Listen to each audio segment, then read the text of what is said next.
Ассалаумағалейкум қазақ елі. Ислам мен Хабибтің інісі біздің Шавкат жайлы былай деп жатыр. Мына Умар дейтін жігіт.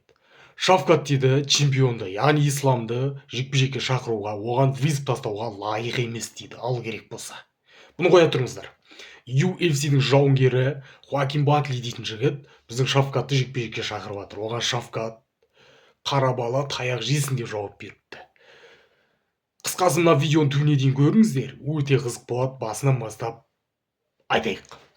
Жаңағы Хабиб пен Исламның інісі Усман дейтін жігіттің әңгімесінен бастайық. Ол айтады, біздің Шавкат дейді, Исламды, яғни чемпионды жекпе-жекке шақыруға, оған визит тастауға лайық емес. Лайық емес, құқығы жоқ дейді. Ойлаңыздаршы, мына чемпионды, Исламды жекпе-жекке шақыруға, оған визит тастауға құқығы жоқ деп айтып отыр екен. Ал керек болса. Енді мен өз басым мына Усман мына әңгімені айтқан кезде қандай тонмен айтты, қалай айтты, оны менсінбей айтты ма, жоқ басқаша айтты ма, оны білмеймін да. Бұның айтқан әңгімесін мен жазбаша түрін ғана таптым. Ананы оқыған кезде бірақ Шавкатты менсінбей айтқан сияқты болып көрінеді екен да бұл әңгімесі.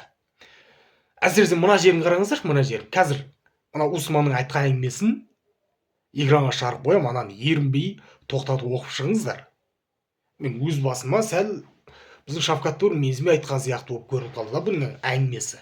Әсіресе мына жерін қараңыздар, мына жерін қараңыздар. Не әңгіме мынау, не әңгіме? Айналайын Усман бауырым да. Бұның әңгімесі сәл көңілге тиген, не дейсіздер ғой? Енді әңгімесі айтып отыр да, жаңағы Шавкат төбелеспегелі біраз болды, анау мынау дейтін әңгіме айтады да енді. Бірақ әңгімесін асықпай оқыңдаршы, мына жері бар ғой, осы жері қараңыздаршы. Не әңгіме мынау бауырым? Енді қараңдар да, бұл дагестандықтар, бұлар біз қазақстандықтар, бір-бірімізбен көршіміз, Каспийдің арғы жағындағы көрші да. Бұлар бөтен емес, келеді елімізге, қонақ болады, бұларды қазақтар күтіп алады. Өздерің көріпсіңдер ғой, Хабиб Исламдар келгенде қалай күтіп алады. Мыналарды ағаларымен еріп келетін шығар. Енді мына айтып отырған әңгімесі мынау да. Біріншіден біз дейтін мұсылман бауырлар, дагестандықтар болсын, қазақстандықтар болсын, бір-біріне бауыр. Одан кейін Шавкат, сене үлкен айналайын Усман бауырым. Сен ағың болып келді ғой, мұсылман. Бір-біріне бауыр ғой. Бұл жігіт сен ағың болып келді. Мына әңгімең не сенің? Әсіресе мына әңгімең не мынау? Мынау болмайды. Сен базар жоқ, мына әңгімең негізі жаны бар да, жаңағы. Бұлай жұмсақ қылып жеткізе алдында Ислам Махачевтен сұраған болатын. Шавкатпен төбелес жайлы. Шавкат жайлы сұрады Ислам Махачевтен. Оның әңгімесі де сенікімен бірдей болды. Мына Усманның әңгімесімен бірдей болды. Екеуінің әңгімесі бірдей. Бірақ Ислам оны әдемі байсалды, ешқандай тәкаппарланбай жеткізді да оны. Шавкат төбелеспегелі біраз болды. Оған дәл қазіргі сәтте ол чемпионмен, яғни менімен төбелесуге лайық емес, келіп бір жекпе-жек өткізсін, содан кейін көреміз деп айтты да. Өте орынды айтты. Сенің де әңгіменің мәнісі сол да. Сенің де айтқан әңгіменің мәнісі сол. Бірақ сен бұл жерде сәл тәкаппарлықпен айтқандай болып көрініп қалдың да. Енді мен тағы да айтамын, бұл әңгімені айтқан кезде бұл Усман қалай айтты жаңағы, тәкаппарланып айтты ма, жоқ басқаша айтты ма, оны өзім көрген жоқ. Тек мына жазбаша түрін ғана таптым бұның айтқан әңгімесінің. Осы жазбаша әңгімесінен ақ мен бұл сәл тәкаппарланып айтқандай көрініп қалып отыр да маған жаңағы. Тәкаппарланып емес, өзінше болып менсінбей айтқан сияқты болып тұр да бұл әңгімесі.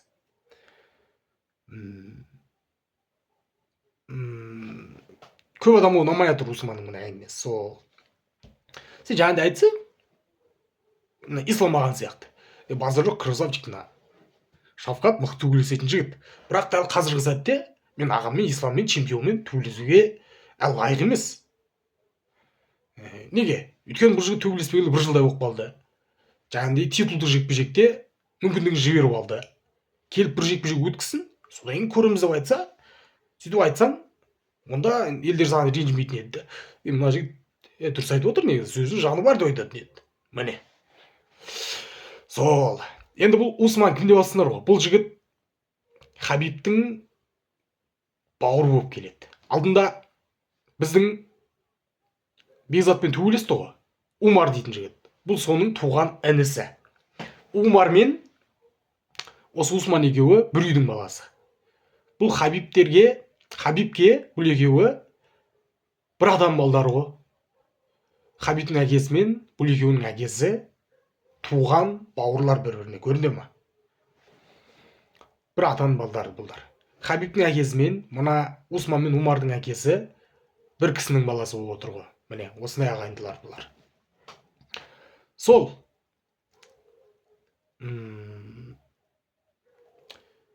Усман тағы да қайталап айтамын да, мына Усманның сұхбатын көрген жоқпын мен. Осы әңгімені айтқан, тек жазбаша түрін таптым. Бірақ соның өзінде анау оқи отыра сәл менсінбей айтқандай болып көрініп тұр да маған. Егер олай айтпаған, жаңағы байсалды түрде түсіндіріп айтқан болса, кешіріп қойыңдар онда. Бірақ мына әңгімесі сәл, мен оқыған әңгімесі осындай болып тұр да. Сол енді жаңағы Хоакин Багли дейтін жігітке керек, біздің Шафкатты жекпе-жекке шақырып жатыр екен. Тузик анау мынау деп. Естеріңде болса, бұған дейін де біздің Шафкатты жекпе-жекке шақырып бұл неше түрлі хайп трэш-ток жасап, Шафкатты өлтіріп қоямын деп, Шафкаттың туған жылымен былтыр тағы шақырған болатын 2024-те. 2024-те жас қойып типа. 2024-те бұны өлтіремін дегенде сондай мән ғой анау. Фотосы шығарып Шафкаттың. Сөйтіп трэш-ток жасап шақырған болатын былтыр Шафкатты. Биыл тағы шақырып жатыр екен. Төгесек анау мынау деп. Оған Шафкат қара бала таяқ жейсің деп жауап бере салыпты. Ал керек болса. Сол Шафкаттың жаңа әңгімесі Инстаграмда болған ғой енді. Видео салған Шафкатқа вызып тастап, жекпе-жекке шақырып, айрам анау мынау не айтады енді ол. Белгілі ғой айтатын әңгімесі. Шафкат мақтамайды ғой жекпе-жекке шақырған кезде. Анау деген, мынау деген Шафкат. Видео салған, астына Шафкат жазып кеткен қара бала таяқ жейсің деп. Қазақшалап. Енді ана шетелдіктер көрмей ме, америкалықтар? Жаңағы Шафкаттың жазған аударып көрмей ме? Инстаграмда бар ғой. Аударып көрсе, әңгіме болып тұр ғой енді. Аналар оқып, ойбай мына Шафкат не нацист па, не айтып отырған әңгімесі не енді деп. Айналайындар. Жаңағы қара бала дейтін әңгіме сендер жақта қалай екенін білмейміз біз. Жаңа Америка болмаса басқа жақта. Бізде Қазақстанда қара бала дейтін ол ешқандай да біреуді кемсіту емес. Бізде керісінше қара бала деген ол жақсы сөз. Ол қара дейтіндер өте шымырларды айтады. Ол жаңа нацист анау деген ол болмайтын әңгіме ол. Сол қысқасы. Енді бұл Хоакин Багли біздің Шафкатпен төбелессе, бұл жекпе-жек Баглиге тиімді болады да. Өйткені Шафкат бұдан рейтинг бойынша жоғары тұр. Шафкат 3-ші орында тұр. Мынау болса 10-ші орында тұр. Енді өздерің ойлап қараңдар. Мынау Шафкатпен төбелесіп, Шафкат мынаны жеңіп алса, бірақ төрешілердің шешіміне дейін баратын болса, 3 раундтық жекпе-жек болса, 3 раунд толық төбелесіп шығып, базар жоқ, 3 раунд бойы мынаны сабаса, бірақ төрешілердің шешіміне дейін барып Шафкат мынаны жеңетін болса, Шафкаттан кейін мынаның аты шығады. Мынаның деңгейі көтеріледі. Түсіндіңдер ма? Ойлап қараңыздар да, мен Ислам Махачевпен төбелессем, Ислам мені жеңіп алса, бірақ мен тасыр үшін ұтылмасам, 3 раунд бойы мені сабаса, бірақ мен тасыр үшін ұтылмай, төрешілердің шешіміне дейін шыдап берсем. Ойлаңдар, мені елдер қалай құрметтейді? Мен атам қалай шығады? UFC-дің жауынгерімен төбелесіп, 3 жыл толық жекпе-жек шыдап берген жігіт мынау деп, мен елдің бәрін нетпей ма? Бұл жерде сондай әңгіме ғой. Шафкатпен шығады, Шафкат базар жоқ мынаны жеңсе, төрешілердің шешіміне дейін барса, мынаның рейтингі көтеріледі да. Шафкаттан жеңілген күннің өзінде. Өйткені Шафкатпен төбелескен жігіттердің бәрі таяқ жеп отыр да. Жаңағыдай быт-шыт болып. Шафкатпен толық жекпе-жек шыдап берген адамдар аз ғой енді. Мынау да жаңағы рейтинг көтеріледі. Қысқасы түсініп жатсыңдар ғой айтып жатқан. Шафкат бұл жекпе-жек Шафкатқа қарағанда мынаған тиімді болады да. Шафкатпен төбелесіп қалатын болса, басқа жол жоқ та. Бүйту керек. Бірінші, екінші раундта тасыр үшін ұту керек мынаны. Болды. Быт-шытын шығар. Төрешілердің шешіміне алып бармау керек. Шафкат егер мынамен төбелесем десе, солай жасау керек. Әйтпесе керек емес, басқа біреумен төбелесу керек. Бұл сондай жекпе-жек та бұл. Сол жігіттер, видео ұнады ма? Ұнаса лайк басамыз, комментария жазамыз ұялмай. Жаңағы Усманның әңгімесіне не дейсіздер? Хоакин Багли жайлы ойларыңыз қандай?